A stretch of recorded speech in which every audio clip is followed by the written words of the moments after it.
ادب کی روح سے، ادب کے اندر غزل کے معنی ہیں عورتوں سے باتیں کرنا یا عورتوں کے حسن و جمال کی تعریف کرنا۔ غزل نظم کی ایک ایسی صنف ہے جس میں عشق و محبت حقیقی و مجازی کا ذکر ہوتا ہے۔ غزل کے کم از کم اشعار کی تعداد 5 اور زیادہ سے زیادہ کوئی حد مقرر نہیں، تو مطلب کہ 5 کم از کم اشعار ہونے چاہیے غزل کے اور زیادہ سے زیادہ کوئی اس کی لمٹ نہیں ہے۔ دوسری غزل ہے، یہاں پہ کچھ مصرے دیے گئے ہیں، ان کو مکمل کرنے ہیں۔ قتل عاشق کسی معشوق سے کچھ دور نہ تھا، پھر رات مجلس میں تیرے حسن کے شعلے کے حضور، وہاں پہ پہنچا کہ فرشتے کا بھی مقدور نہ تھا، پھر جی محتسب آج تو میخانے میں تیرے ہاتھوں، درد کے ملنے سے اے یار برا کیوں مانا۔ تو یہ سارے مصرے تھے۔ پھر اس کے بعد ایک کوشچن ہے جی ردیف کسے کہتے ہیں؟ ردیف جو ہوتا ہے وہ مصرے کے آخر میں جو بار بار دہرایا جانے والا لفظ ہوتا ہے اس کو ردیف کہتے ہیں۔ وہ ایک لفظ بھی ہو سکتا ہے، دو بھی ہو سکتے ہیں۔ جیسے اس غزل کے اندر ٹھیک ہے، یہ ردیف تھا، نہ تھا، یہ نہ تھا بار بار استعمال ہو رہا تھا تو یہ ردیف تھا۔ جیسے ایک مصرع یہاں پہ ہے نہ تھا، یہ پہلا مصرع بھی ہے، اس میں بھی آپ کو نہ تھا نظر آ رہا ہے، باقی اس کے پہلے مصرے ہوں گے۔ تو جو دوسرا مصرع ہوتا ہے زیادہ تر اس کے اندر یہ بار بار رپیٹ ہوتا ہے، اس کو ردیف کہتے ہیں۔ پھر جی تیسرا کوشچن ہے دور، دستور، مذکور وغیرہ اس غزل کے قافیے ہیں۔ قافیے ہم آواز الفاظ کو کہتے ہیں، تو ایسے 5 قافیے الفاظ لکھیں، تو جیسے کان، شان، ذات، رات، اس طرح کوئی بھی آپ بنا سکتے ہیں۔ کوشچن نمبر 4 ہے جی کنایہ قریب اور کنایہ بعید میں مثالوں کے ذریعے فرق واضح کریں۔ تو اب دیکھیں کنایہ کیا ہوتا ہے۔ کنایہ ہم نے پڑھا تھا کہ کوئی ایسے لفظ کا استعمال کر دیں جملے کے اندر جس کا ہم حقیقی مطلب بھی لے سکیں اور مجازی مطلب بھی لے سکیں۔ جیسے میں نے آپ کو مثال دی تھی کہ اس کا دل صاف ہے یا اس کا ہاتھ صاف ہے، ٹھیک ہے۔ ہاتھ صاف ہونے سے ایک تو ہم مجازی مطلب یہ لے سکتے ہیں کہ وہ بڑا فنکار بندہ ہے، جیسے کوئی چوری کرتا ہے تو پتہ ہی نہیں چلتا، اس کا ہاتھ اتنا صاف ہے کہ اگلے کو پتہ ہی نہیں چلتا۔ اور اس کا حقیقی مطلب یہ ہو سکتا ہے کہ اس کے ہاتھ دھلے ہوئے ہیں، ہاتھ بالکل صاف ہیں، گندے نہیں ہیں، تو یہ کنایہ ہوتا ہے۔ مطلب کہ ہم اس کا حقیقی مطلب بھی لے سکیں، اس طرح جملے میں لفظ کو استعمال کیا جائے کہ حقیقی مطلب بھی مراد لیا جا سکے اور مجازی مطلب بھی۔ اب کنایہ قریب اور کنایہ بعید، بعید دور کو کہتے ہیں۔ تو کنایہ قریب جو ہے کہ آپ اس کو پڑھیں، اس جملے کو پڑھیں تو اس کے مطلب کو سمجھنے میں آپ کو زیادہ دیر ہی نہ لگے، آپ آسانی سے اس کو سمجھ جائیں، تو اس کو کنایہ قریب کہتے ہیں۔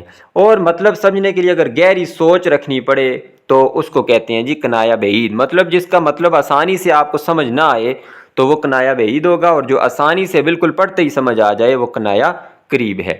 پھر یہاں پہ درج ذیل کی تعریف کریں تو تعریف یہ ہم نے دیکھنی ہے، یہ پہلے ہی ہم کر کے آ چکے ہیں نظم کے اندر، مراتن نظیر، ٹھیک ہے۔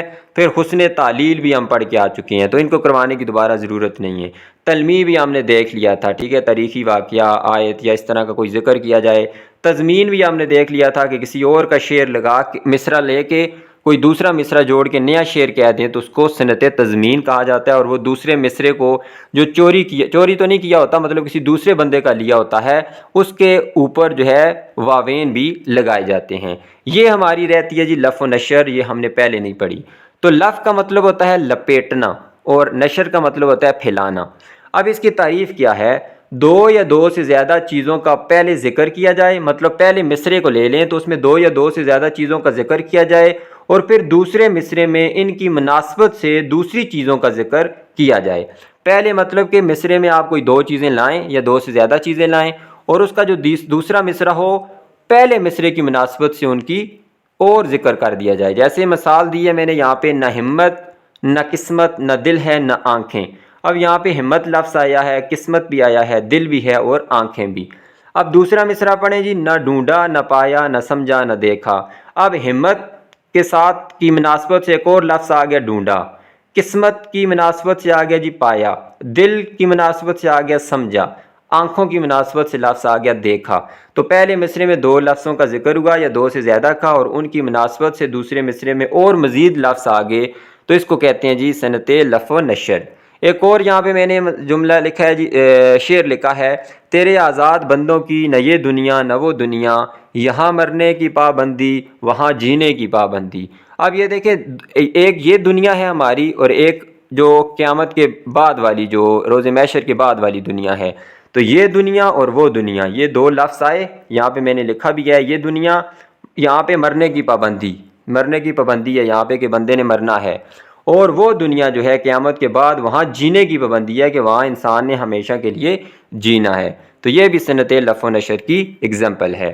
پھر اس غزل میں کچھ الفاظ دیے گئے ہیں، یہاں پہ جملے تو نہیں بنانے، ہم سمپل ان کے میننگ دیکھ لیتے ہیں۔ گلندام کہتے ہیں جی پھول جیسا جسم یا محبوب، مطلب کہ بڑا نازک جسم۔ پرخمار کہتے ہیں جی مدہوش سا یا نشے میں مست یا نشیلا۔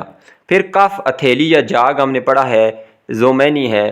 پھر تہ دام کہتے ہیں جی جال کے اندر، دام کہتے ہیں جال کو، دام بھی زومانی لفظ ہے، ایک دام کا مطلب ہے جال اور دوسرا دام جو قیمت ہوتی ہے۔ اسیر کہتے ہیں جی قیدی کو، آفتاب عمر زندگی کا سورج۔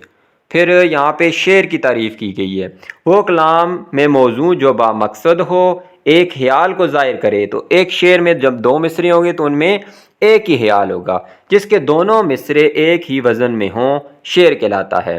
تو دو مصرے ہوں گے اس کو شعر کہیں گے، با مقصد کلام ہو اس کا، ایک خیال کو ظاہر کرے، ہم وزن ہونے چاہیے دونوں مصرے، اس کو ہم شعر کہیں گے۔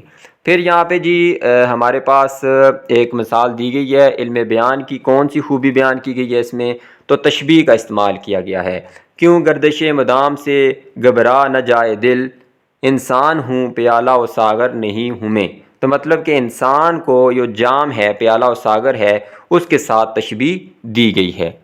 پھر اس کے بعد ہم دیکھتے ہیں جی یہاں پہ کچھ الفاظ ہیں، ان کے میننگ دیکھ لیتے ہیں۔ حرف مکرر، بار بار دہرایا جانے والا حرف یا لفظ۔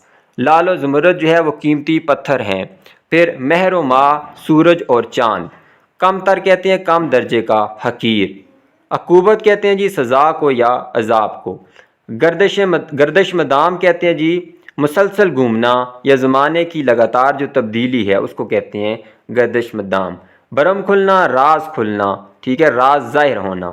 چشم تر، نم آنکھیں، ٹھیک ہے۔ اس کے بعد ہمارے پاس یہ غزل ہے جی، اس میں بھی کچھ مصرے مکمل کرنے ہیں۔ آئینہ اپنی نظر سے جدا ہونے دو، آنکھ ملتے ہی کہوں خاک حقیقت دل کی، جب سنا داغ کوئی دم میں فنا ہوا ہے، تم دل آزار بنے رشک مسیحا کیسے، اس ستم گر نے اشارے سے کہا ہونے دو۔ پھر ہمارے پاس یہاں پہ کچھ الفاظ ہیں، ان کے میننگ دیکھ لیتے ہیں جی۔ آخری ہمارے پاس یہ ایکسرسائز ہے۔ کم نگاہی کہتے ہیں جی کم نظری یا کم فہمی یا محدود سوچ کو۔ حیا کہتے ہیں جی شرم کو یا لحاظ کو۔ رشک مسیحا، بے حد قابل تعریف شفا بخش تاثیر جو ہوتی ہے، شفا دینے والی جو تاثیر ہے، ایسی مطلب خوبی جس پر عیسیٰ علیہ السلام کو بھی رشک ہو۔ دست دعا، دعا کے لیے اٹھا ہوا ہاتھ۔ اہل وفا کہتے ہیں جی وفادار لوگ، اور فنا کہتے ہیں ختم ہو جانا۔ تو یہاں تک ہماری یہ آج کی ویڈیو تھی، جس کے اندر تمام غزلیں ہم نے کور کی ہیں، اور فرسٹ ایئر کی جو بک ہے وہ بھی ہماری مکمل ہو چکی ہے۔ 9th اور 10th سیکنڈ ایئر پہلے ہی میں کروا چکا ہوں۔ انشاءاللہ میں کوشش کروں گا کہ ابھی SST جنرل کے ٹیسٹ تک کافی ٹائم ہے، تو 8th اور 7th کی جو بکس ہیں وہ بھی کور کر لیں، کیونکہ 6th 7th 8th کے اندر بہت زیادہ گرامر جو ہے وہ دی گئی ہے۔ آپ ان کو دیکھیں گے تو آپ کو بہت کچھ سیکھنے کو ملے گا۔ ویڈیو اچھی لگی ہے تو اس کو لائک کر دیں، چینل کو سبسکرائب کر دیں۔ اللہ حافظ۔